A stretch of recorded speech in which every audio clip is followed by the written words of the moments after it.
Before we begin, since this is a BBC-owned property, I feel the need to point out that the news arm of the BBC has a continuing issue with transphobic leanings in its news coverage. You can find in a pinned comment below various videos from both myself and other YouTubers covering this issue. And while I understand that the Doctor Who creative team is not responsible for this, I will continue to point this out for as long as it remains a consistent issue. Thank you. Merry Christmas. Now, let's find out what's inside the box.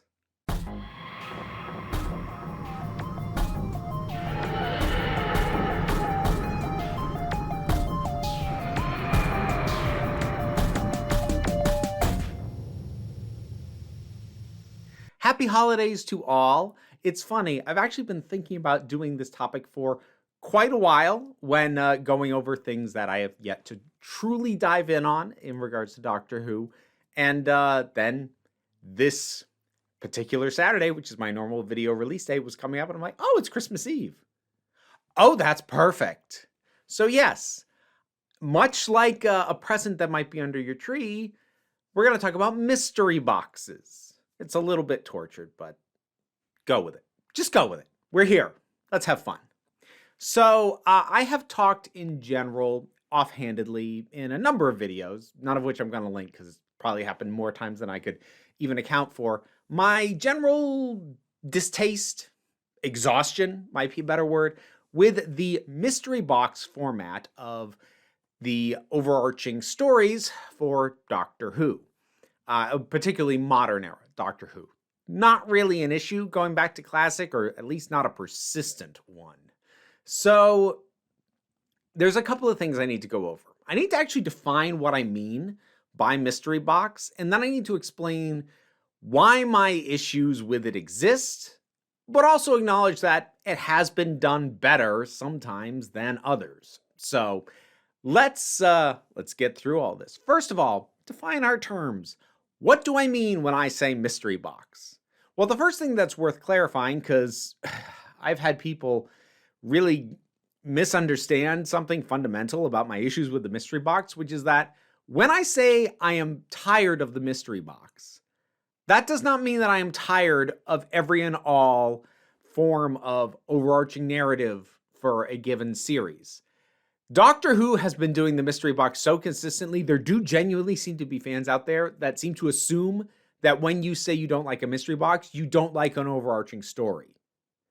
A mystery box is a particular format of overarching story, something running in the background between when the series starts, usually introduced, if not in the very first episode, soon after, and then sort of continuing as something that you get little reminders of being a thing that exists, but you don't really find out what it is until the finale, or very close to the finale. Maybe in the case of a two-part finale, the first part of the two-part finale.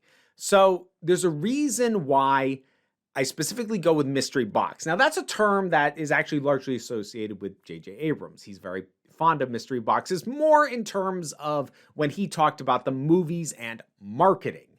And in a way, the mystery box, as Doctor Who does it, is a bit of a marketing ploy. It's something to keep the audience on the hook and make them wonder, don't you want to find out what this is? Here's the main thing that I want to distinguish about when I say mystery box. A mystery box is distinct from an overarching story with a mystery element by virtue of there not really being any kind of plot movement on it other than to remind you it exists until you get an answer. So to make a comparison, let's take a look at Bad Wolf from Series 1 of Doctor Who and the overarching story of Season 3 of Buffy the Vampire Slayer. Yes, issues with Joss Whedon, gone over all that. Just let me use it as a narrative example, okay? It's relatively well known. So, this first series of Modern Era Doctor Who, Christopher Eccleston's series, very much features a mystery box in the form of Bad Wolf. Bad Wolf is a phrase that begins to appear across the series as graffiti, as a call sign for a helicopter, as an offhanded thing said by another character, as just something that keeps recurring. But we don't know what it means. It effectively has no meaning whatsoever, and characters at one point eventually note that it seems to be a thing, but also then quickly move on from that idea. And that's not until towards the end of the series anyways. Everywhere we go, 2 words.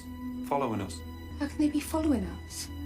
Nah, just a coincidence. Like hearing a word on the radio, then hearing it all day. Never mind. Basically, it's just this reminder, here's the thing.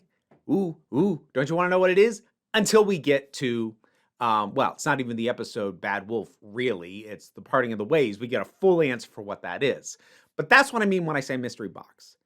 We basically know nothing about a thing other than, okay, so it exists, okay, and we just get strung along until we find out what it is. And retroactively, it might have meaning. I'm not arguing that the actual Bad Wolf as a narrative thing had no impact on earlier parts of the story. Obviously, it did. By the nature of how Bad Wolf works with Rose Tyler, she then sort of filters back in time and implants it like that's obviously plot relevant. But I'm saying as you are watching one episode to the next, it has no meaning until the end. Retroactive meaning does not count because it's not until you reach the end that you get any of that. So any given story in which Bad Wolf featured prior to the very end, finding out what the heck it even is, you could have removed the Bad Wolf reference. Nothing changes. It impacts absolutely nothing other than to just remind you there's a thing that we don't know what it is yet. Compare that to the mayor's plan in season 3 of Buffy. Now that absolutely has mystery elements to it. The primary one being that until towards the very end of the season, and it's longer than Buffy. It's more than twice as many episodes, I think. Well, not twice, but close to twice as many episodes. We don't know what the mayor is ultimately trying to accomplish. We don't know exactly what it is his plan is going to culminate in. There is absolutely a mystery to that. But regardless of what it is he's doing, he still impacts the plot. Moment to moment, episode to episode, every time he shows up.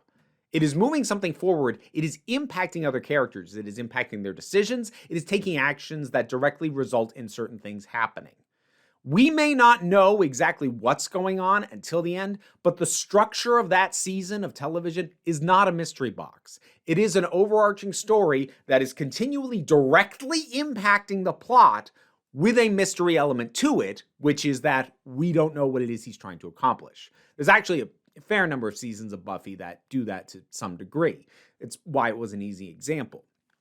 But the key thing for me when I say mystery box is we have absolutely no idea what this is, and its presence doesn't matter until it is explained at the very end. So, how often does Doctor Who do this? Almost every single time. I already mentioned Series 1, Bad Wolf. In Series 2, we have Torchwood, which is a little bit of a softer mystery because it kind of gets implanted early on by Queen Victoria as to what Torchwood is going to do. To investigate these strange happenings and to fight them. I would call it Torchwood. But the extent to which it is affecting things and exactly what it is up to and how it fits into everything is not laid out completely, and it is something that still fits the overall structure. What about Torchwood? Representing the Torchwood archive. We get a reminder throughout it until it actually impacts the plot at the very end. This is probably the most debatable as far as mystery boxes go because, as I said, with Queen Victoria sort of setting up the Torchwood Institute at an early episode in the show, we do kind of get a very early indication of what this thing is, even if we don't really get to know it until the very end. But I still do think that it fits the overall format in terms of intermittent reminders, hey, here's the thing that's going to be in the finale. Series 3, we have Vote Saxon. Hinted at early on where we just have mentions offhandedly of Mr. Saxon. And it all just proves Mr. Saxon right. We have the posters. This is one of the more subtle ones, actually, because other than the early mention of Mr. Saxon and like one or two other instances, it's not as invasive or as persistently kind of in your face as some other examples, but it does still fit the same structure. We don't know who Mr. Saxon is until we get to the 2-part finale. Series 4 effectively has 3 mystery boxes that all get tied up. One, right off the bat, the reappearance of Rose. How is she here? Where'd she come from? She's not supposed to be able to be in this universe. So that's the first one. We have the slightly subtler than that, planets keep disappearing. After their breeding planet was lost, What do you mean lost? How'd you lose a planet? That is an odd thing, and as it comes up by the second or third time, you're starting to go, wait a minute. And then there's the bees disappearing, which is the most subtle and probably wouldn't have carried it on its own, but that is another thing that factors in terms of us ultimately getting answers within the last 3 episodes for those various things. So that's series 4. Even the David Tennant specials had their own mystery box in the form of He will knock 4 times. That one is a little bit interesting in that it has a deliberate mislead as part of it, especially once the Master gets introduced in the End of Time Part 1, because you would assume that that's the he it's referring to, and the actual reveal of who it is one of the more clever twists as far as these goes. But again, the format, it still fits. Series 5 gives us the cracks in time, and this is also another one where people tend to argue with me a little bit. They'll go, but it's not a mystery box because they do impact the plot. Like, yes, but also inconsistently.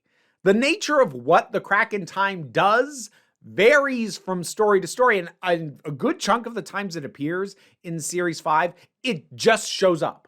You just see it. It does nothing, but you just see it. That is the epitome of a mystery box. And even the instances where it does a thing, exactly what it's doing is not 100% consistent, because it becomes an opening that you can pass through in the 11th hour to then later be something that is devouring things in the Time of the Angels.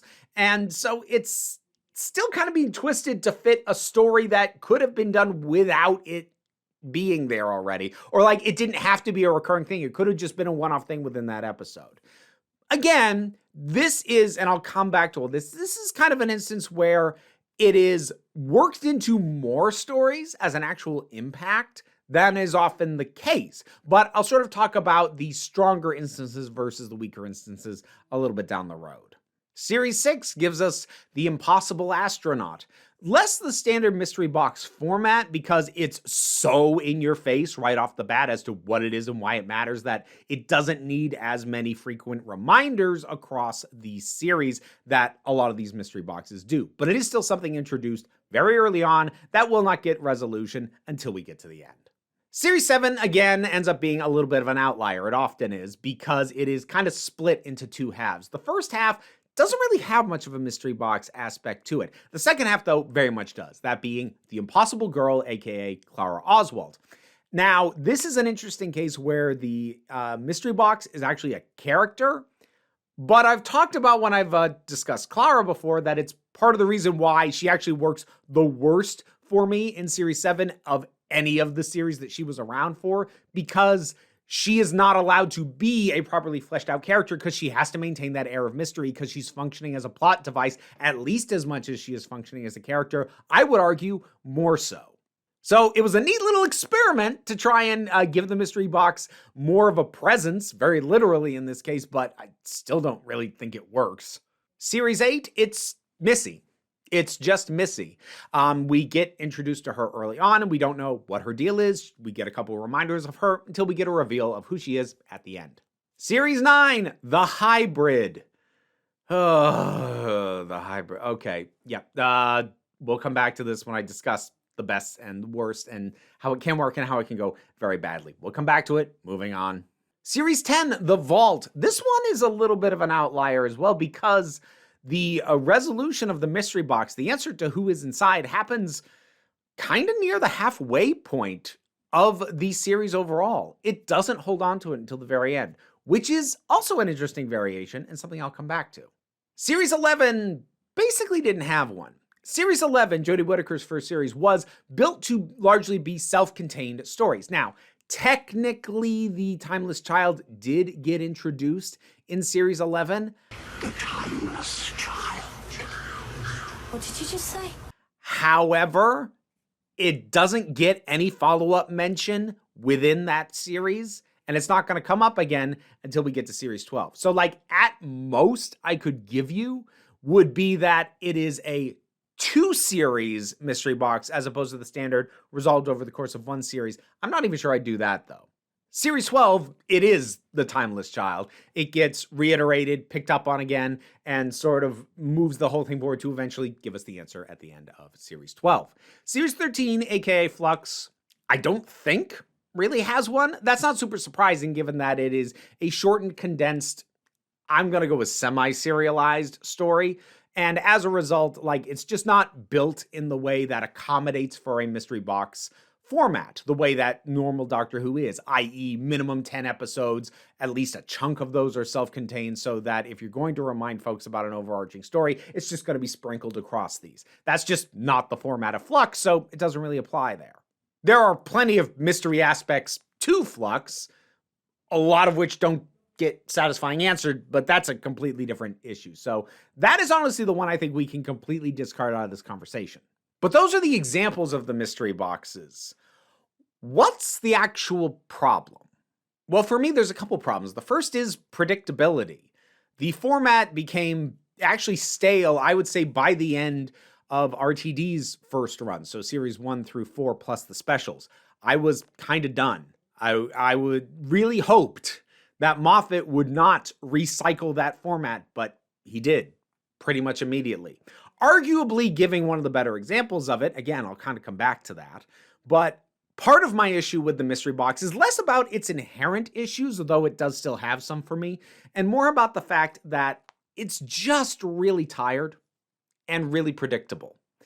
It has just become a case where this is what Doctor Who does. This is just what you're gonna get some phrase that you're like, I don't know what that means, but you hear it repeatedly, like, okay, whatever that is, it's going to be explained in the finale. It'll matter. I still don't know what it is. And a lot of times you're not even really given a reason why you should care. You're just sort of given, oh, hey, this thing, don't you want to know? I don't know. Are you going to give me a reason to want to know? That is part of the reason why I think Series 5 is one of the better examples, because it does, well before the finale, get to showing you how the cracks in time are damaging. So while the mystery remains, where did they come from? How do we stop it? The actual existence of them being a problem gives me more motivation to want those answers. Whereas Bad Wolf, Mr. Saxon, the hybrid, the timeless child, all of these things, I'm not given a reason to actually care about the answer. There's just a presumption that here is a mystery. Don't you want the answer? Look, I enjoy a good mystery. And maybe part of the problem for me is I'm not big on speculation. I'm not a big theorist. I'm not really big about predicting what's going to come next. I'm not the kind of fan or YouTuber who is going to pick apart for Easter eggs and go, oh, I think I have a theory of how it's all going to come together. Like, my brain just doesn't work that way. It just doesn't, flatly. I can barely, if I go out of my way, force myself to try and think like that. It's really just not how it works for me. And maybe for people who are more inclined to do those kinds of things or engage with fandom in those ways, maybe they never want this to go away. I mean, you know what? This is a good point for me to point out. That's fine. Just because I am tired and frustrated with these things does not mean you have to be. This is not about saying why you shouldn't like something. This is about me explaining why I tend to not like something. So there is not always the work put in as to why I should care about these answers. Now, sometimes, depending on how good the answer is, maybe by the time we get to the end, I will care even if I didn't during the journey, but that is still diminishing that journey. As you drop these reminders, and maybe by the time we get to the end, it'll have meaning and be delivered and culminate in something that makes me go, oh, okay, which arguably something like Bad Wolf or even Mr. Saxon kind of did. But until we get to that end point, every reminder, I'm just like, yeah, no, I know. I've picked up the pattern. I know that's the thing you're stringing out. I am no more or less interested than the last time you brought it up because you haven't given me a reason to be. That's just kind of where I land a lot of the time with these things. They just, honestly, more often than not, they feel like a substitution. And the sort of vague hint of having a series arc when really the plot doesn't arc. You're just telling us in advance something that will matter at the end. But that's not an arc.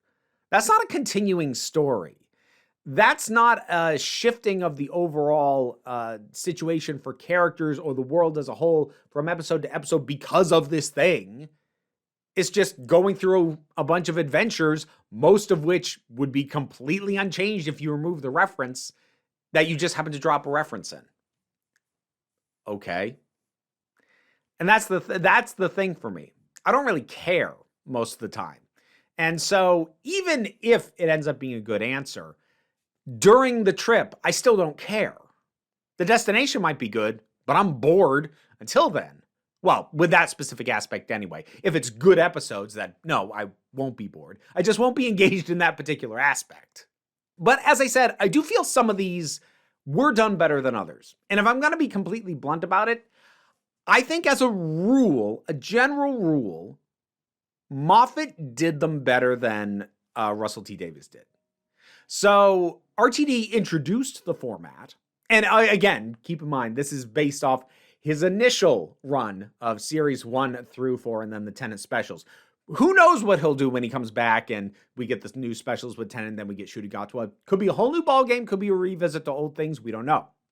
But looking at his original run, Russell's felt much more formulaic and really did not feel like they were playing with that formula, just reusing it series to series, year to year. Now, Moffat's, I think, are some of the stronger instances of it. I would say the one that Davies dropped that got me the most invested, at least in really wanting to know the answer to the question, was showing us Rose at the start of series 4. I was like, yeah, I want to know. And that gave us some reminders. And I think that's arguably one of his stronger mystery boxes as a result of that. But it's because of pre-existing interest in Rose. The actual execution of the mystery box within series 4 is actually not improved in any way. It's just able to bank on something I already cared about to get me more invested than I am in something that I literally have no idea what that means. But pretty much the other ones just fall under the category of this doesn't have meaning until we get to the end. The idea in series 4 of Rose coming back, that has meaning and brings up questions. So I said arguably, I think I am going to make the argument. I think that's his strongest mystery box. To show us Rose, somebody that, if you've been watching the show, you have an immediate investment in. You should already care. And you're going to want to know how that's happening. And that just gives you more investment than you're going to have in, the term bad wolf keeps showing up. The term Torchwood keeps getting said. Oh, and yes, I am aware of the fact that Torchwood actually initially got dropped in series 1. I'm not counting that as the start of the mystery box for narrative purposes. On the remains of which famous old Earth institute? Touchdown. No, Torchwood.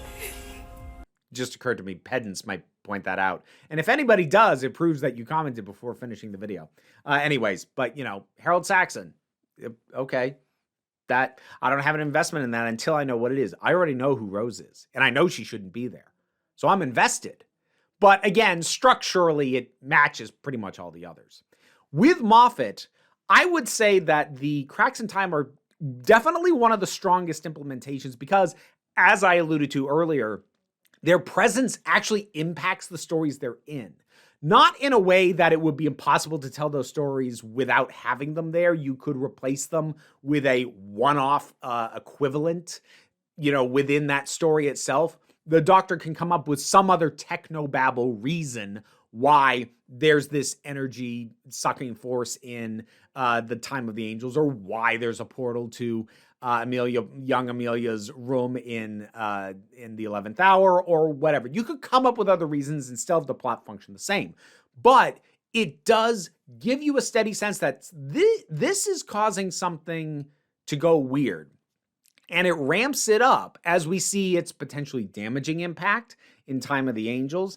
And then later on, we see it do true damage to a character that we care about when Rory gets lost to it. And we see that impact on Amy. So while it is still in many ways still fitting the structure of a mystery box, it's not just giving us random reminders. It is doing that a little bit. We have those in things like Victory of the Daleks, Beast Below. We just see it. Ooh, there it is. Those are your standard mystery box appearances. But it also has appearances where it matters.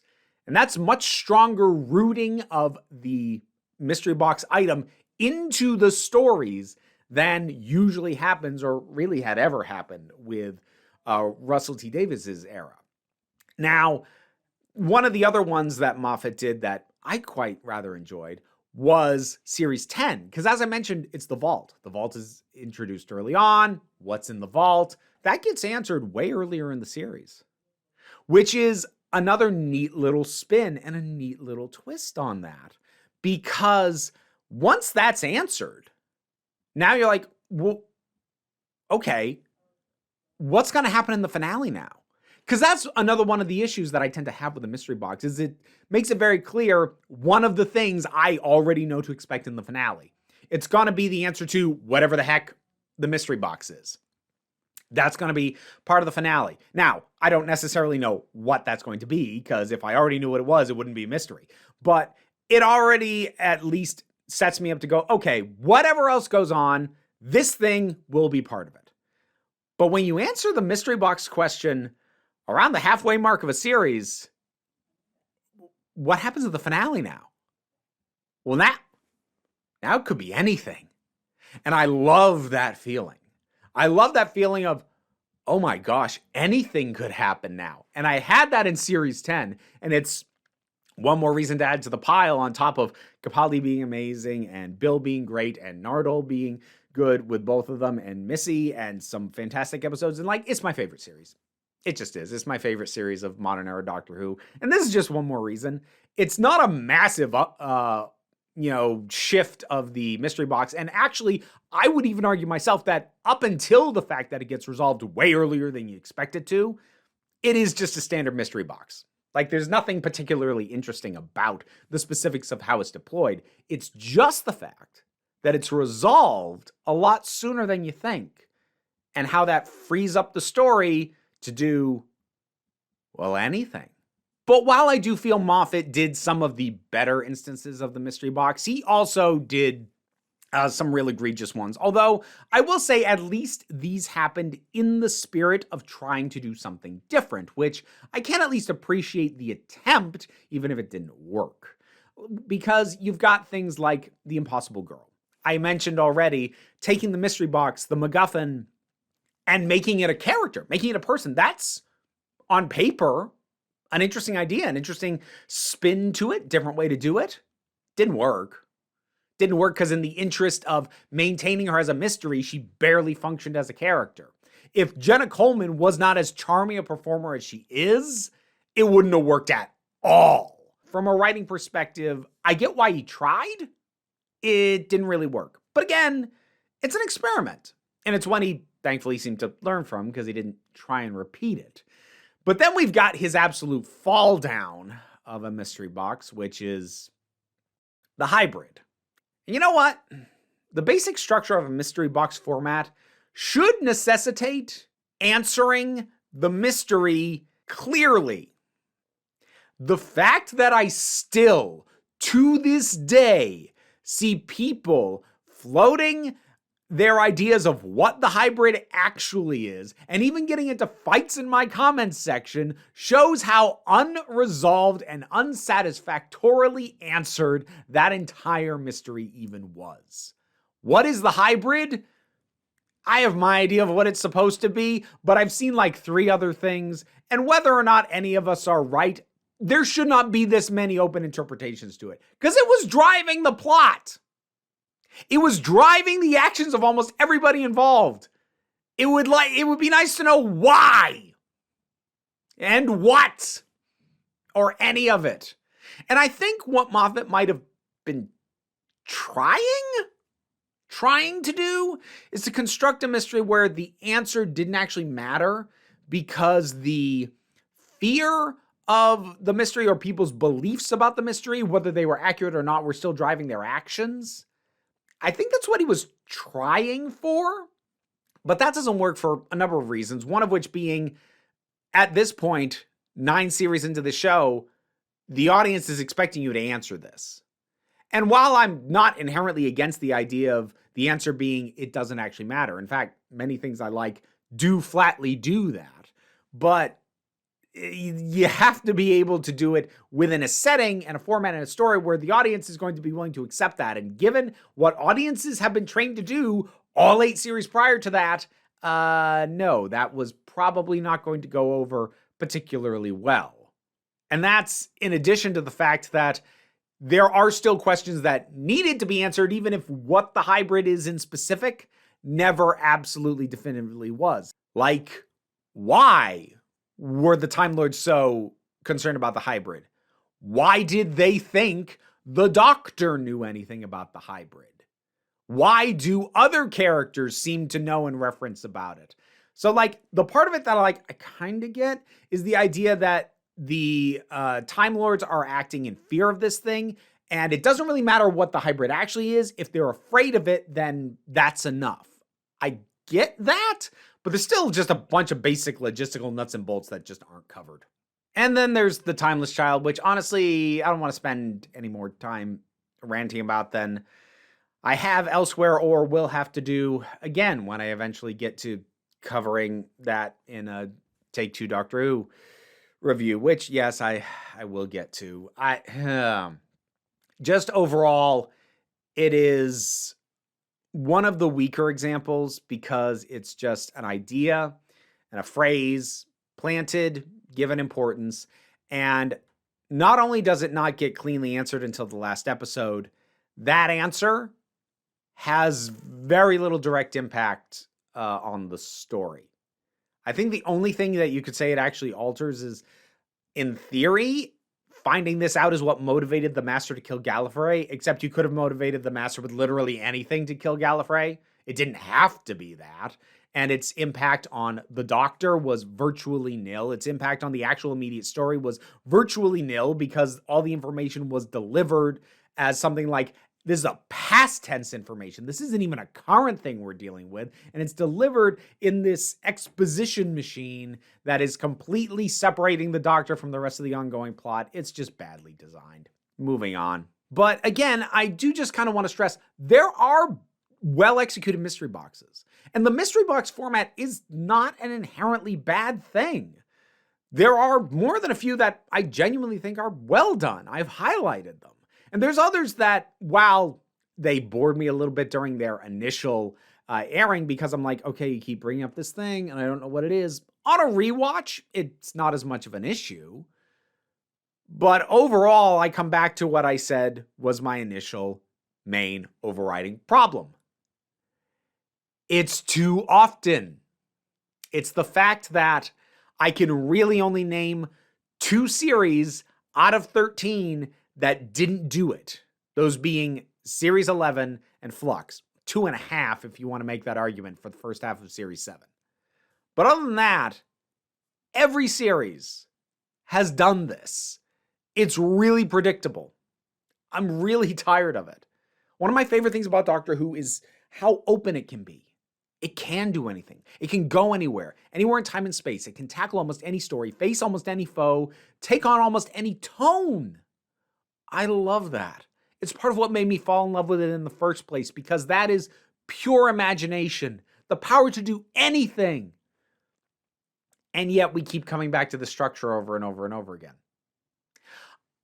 I'm not going to complain a ton about it going into the specials with David Tennant, because I kind of expect the mystery box is, why did the Doctor regenerate into that form that they've already been before, especially when they didn't appear to intend to do that?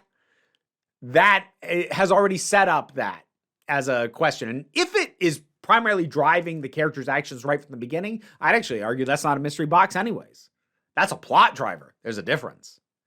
But if when we get to Ncuti Gatwa's first series and it gets introduced as a mystery box format for the overarching thing, I'm probably going to be really annoyed. I'm not saying we can never do it again, but, you know, how can I miss you when you won't go away? And like for more than a series, like give me a stretch of time without this. Give me like 3 or 4 series that don't do this. And then bring it back, and it could almost be nostalgic, like, oh, they're doing that again. Because otherwise, I just watch and I'm like, what's going to turn out to be the mystery box? What's the phrase? Like right from episode 1, I'll be listening. All right, what is it? What's the phrase that they're going to keep saying over and over again that I can watch for? I don't want to sit there at Doctor Who with a checklist. That's not how I want to approach the show. It should be grander, freer, less predictable. But those are my overall thoughts and my issues and my gripes and my rantings about the mystery box and its place in Doctor Who. What do you think about this? Do you think I gave a fair and accurate breakdown to the structure as a whole, how it's been used in Doctor Who up to this point? What are your thoughts about it? Do you like it? Do you like some more than others? What are your favorite instances? What ones do you think didn't work? Whatever any of your thoughts are, drop something down in the comments. Let's talk about it. Patreon's what pays the bills around here. There's also a link down in the description. Any amount that you can assist with is really, really helpful. It's what allows me to do this as my job and keep making content at this pace and at this quality for all of you folks to enjoy. But even if you're not able to do that, like, shares, and subscribe, those help me out a great deal as well. But what I really want you to remember, especially during the holidays, is that you are beautiful, you are valid, you are loved. You are the council. I'm just running the meetings. And until next time, this council is adjourned. Merry Christmas.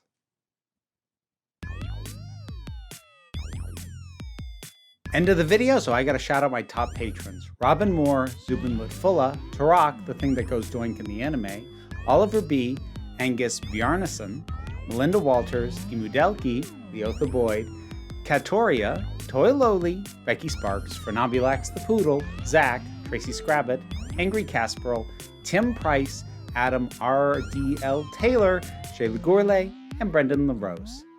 Thanks for your support. If you want to hear me probably mispronounce your name as well, check out the rewards on the Patreon. How you doing there?